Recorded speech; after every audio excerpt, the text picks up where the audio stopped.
Hello and welcome to the Empower Couples podcast, where here you get modern, non-boring relationship advice for you and your partner to communicate like pros, fight smarter, and stay on the same team no matter the challenge that you face. I am one of your hosts, Aaron Freeman. And I'm Jocelyn Freeman, but you all just know us as the Freemans. This episode is about defensiveness and shutting down. Interrupt these frustrating patterns. And it can feel frustrating, right? Here you are, you're in this partnership, you love each other, you want to be the best partner that you can be, and you find yourself sometimes acting, usually retroactively, is usually after the situation, where you're like, why do I do that? Or why does my partner do that? It leaves you feeling disconnected. So I want to paint a picture of a common pattern, and we actually put up a post on Instagram today that seemed to really strike a chord because a bunch of you registered for our web class, which I'll tell you about in just a moment. So here's the situation. Partner A attempts to share a feeling or need. Partner B wasn't prepared and gets defensive. Then partner A gets triggered and feels invalidated, so partner B starts shutting down and disengaging. Then partner A gets reactive and brings up the past, and partner B withdraws energy for a day or maybe even a few days. Now, I'm sure some of you were like, do they watch us? That's what we get asked sometimes from people, is like, do you The answer actually is stalk yes, we us? do watch you. We have cameras everywhere. No, listen, I really want you listening to get this. Why it feels that way?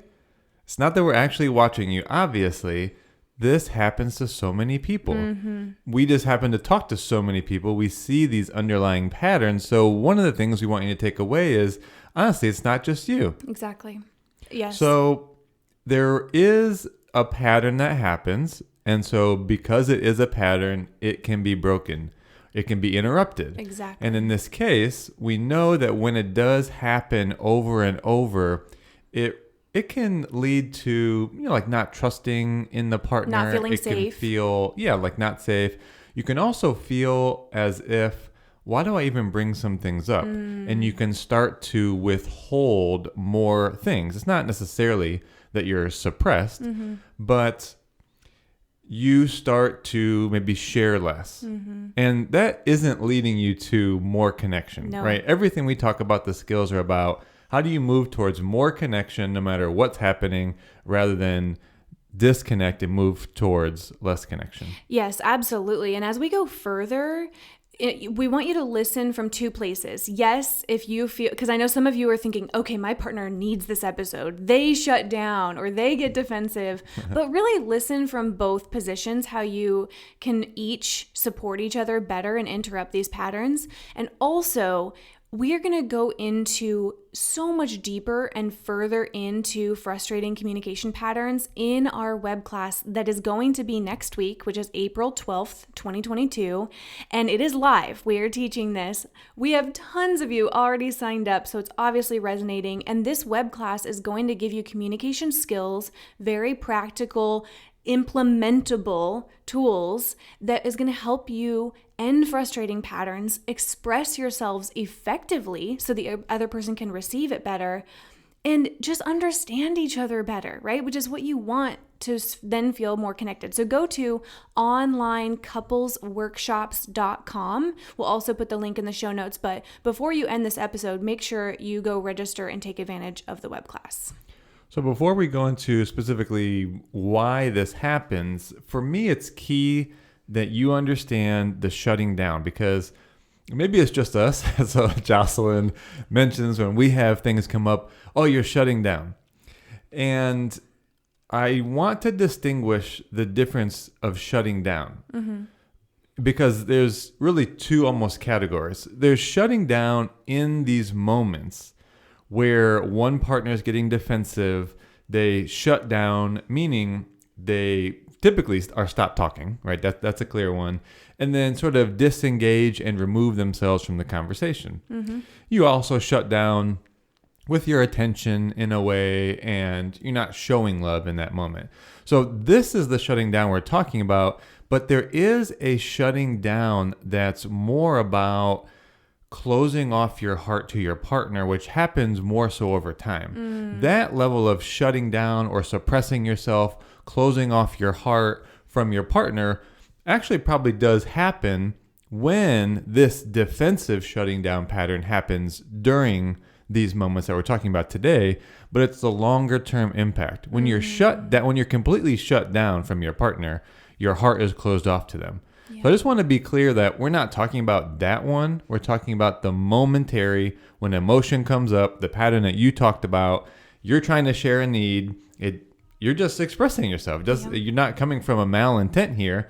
And then all of a sudden you find yourself in this pattern where your partner is taken off guard. And so then they get defensive, and then that triggers you and you feel invalidated, and then they get triggered and they stop talking and then they leave. We want to just talk about this particular moment. Yes. Okay. So let's go into why this happens. And we've got a couple of different ways to describe why this is happening. And just to put it simply, this is a learned pattern.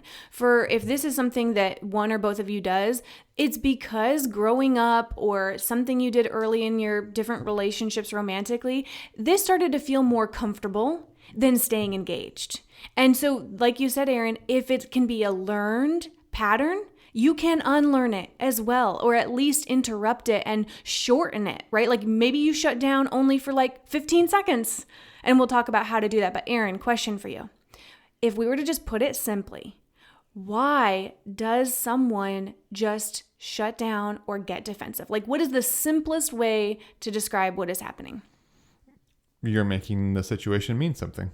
Okay, so that's the simple way. You're making it mean something. You're taking it personally. And those are kind of two different things, right? So we're going to talk about you take it personally, and then also you make it mean something. So let's address the first one of taking it personally.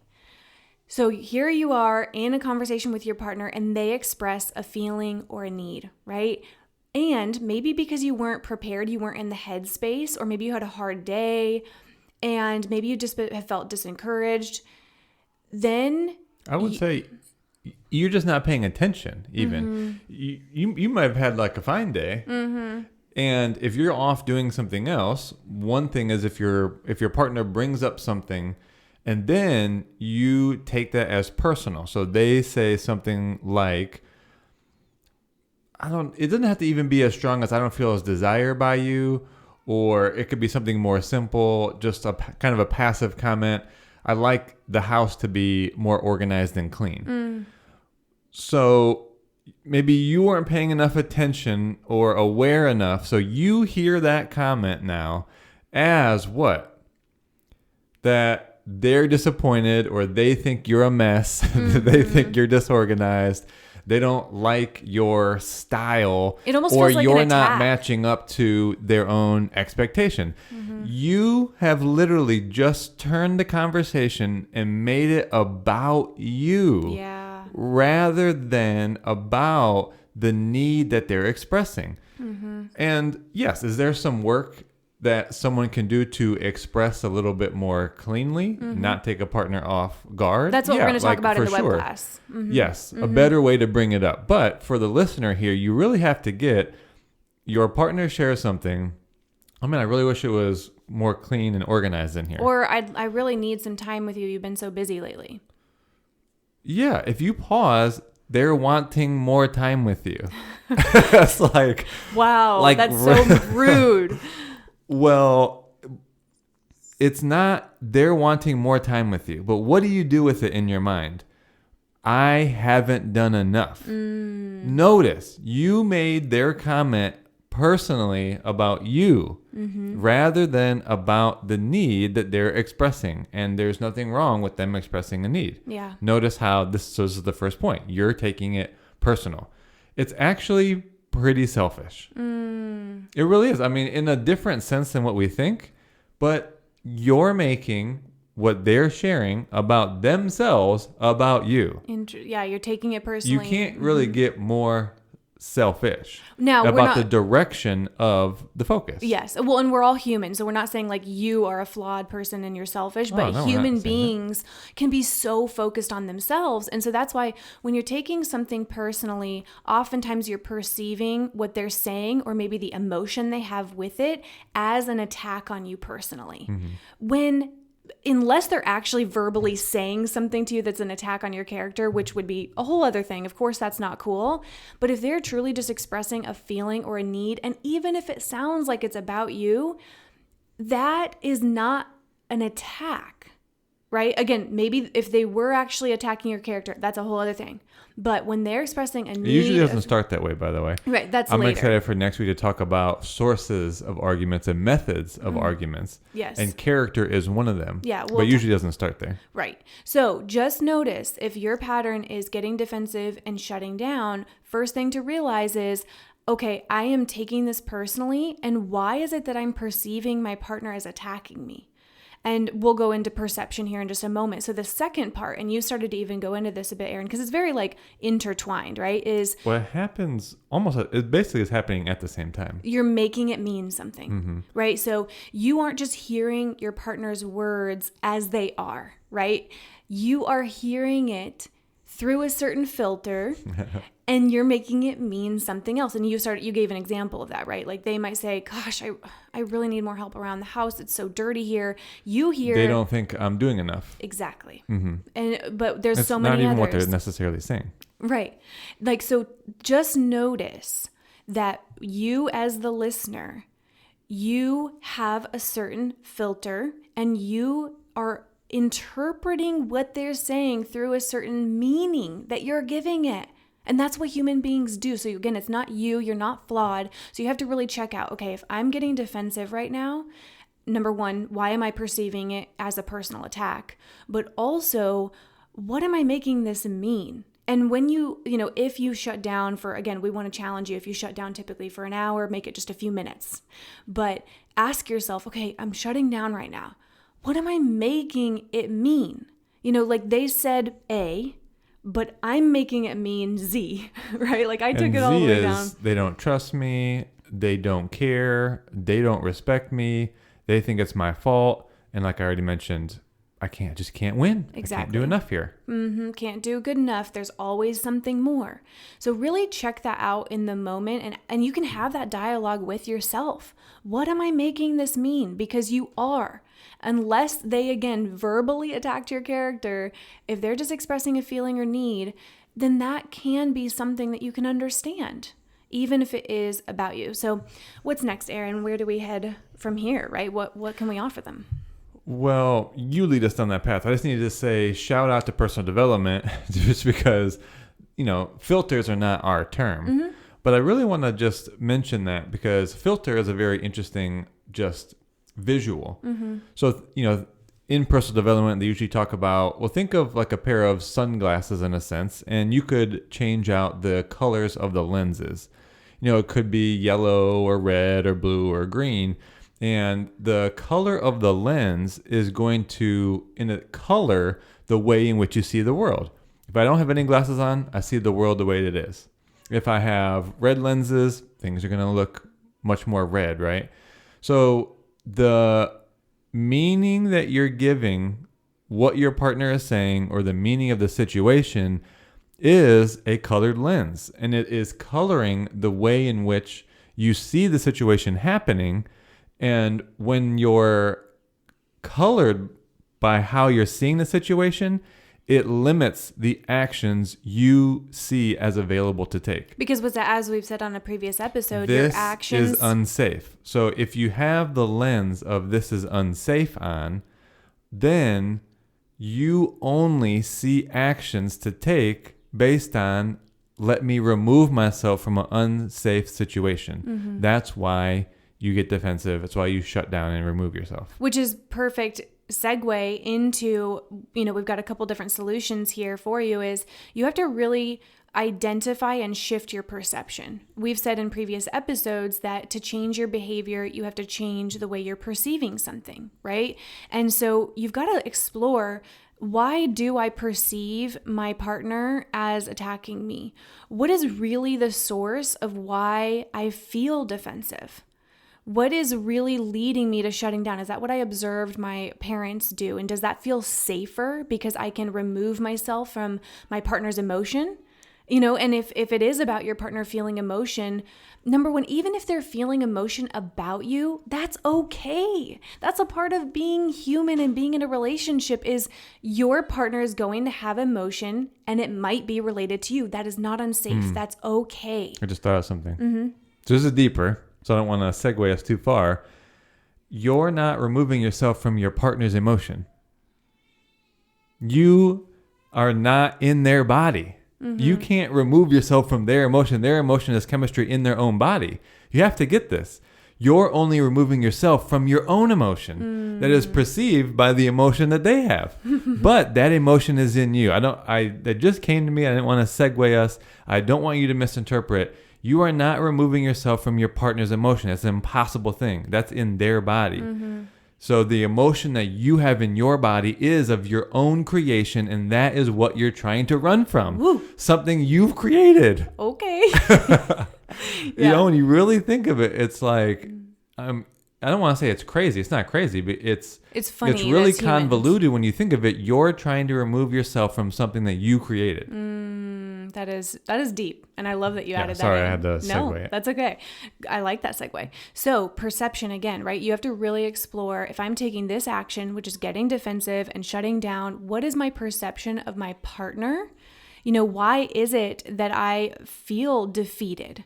Is there something I haven't expressed? So that's what we want you to then do. Oh, that's a good question. Once you explore your perception, not in that exact situation, but in a calm, loving time together, is be vulnerable and share that with your partner. It could sound like, hey, I realize I've been shutting down lately, in certain conversations, or I've been getting defensive more. I was reflecting and I realized that I actually feel kind of defeated. I guess lately I've been feeling like I can't do anything right.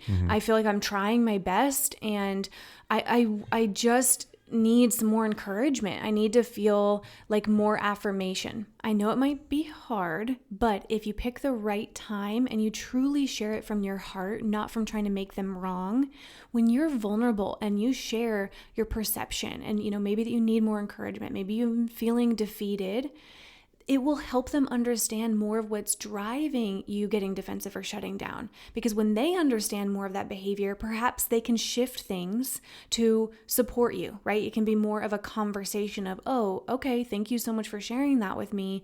I understand you need more encouragement. I will work on that, right? Or maybe you can tell them, hey, I think it's the timing. And then they say, oh, okay, wow, okay, thank you so much for telling me that at the end of the day, makes you feel drained because you just had a long day with the kids or work. So vulnerability is very helpful and usually very connecting. I do want to add, sometimes vulnerability can feel like that's a hard place to get to, especially those that don't see themselves as emotional people. So let me just add, in case it's easier, authentic. That's good.